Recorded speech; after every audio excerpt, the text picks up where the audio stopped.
Hi everyone, Happy New Year. I'm sitting here by some of my Christmas lights and a Christmas wreath, and I wrote a silly little song to just explain how I'm feeling right now.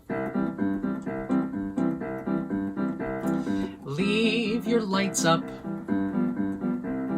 Leave your lights up till May. It's too dark until we turn the clocks ahead, so leave your lights up, I beg of you today.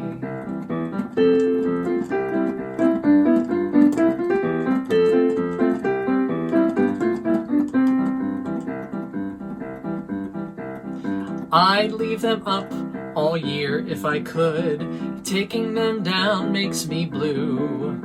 They sparkle, they twinkle, everyone likes that. And so I'm begging you. Leave your lights up. Leave your lights up till May. It's too dark until we turn the clocks ahead, so leave your lights up, I beg of you today. I beg of you today. That song uses 3 chords, which are sort of the most commonly used chords in all of Western music.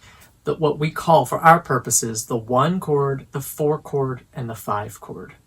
That's all that song was the 1, the 4, and the 5. The way we build those chords is, if you can find C on the piano keyboard, with your left hand pinky, you would do C, E, G together, C, E, G, that's your 1 chord. It's sort of our anchor chord. We'll keep coming back to it.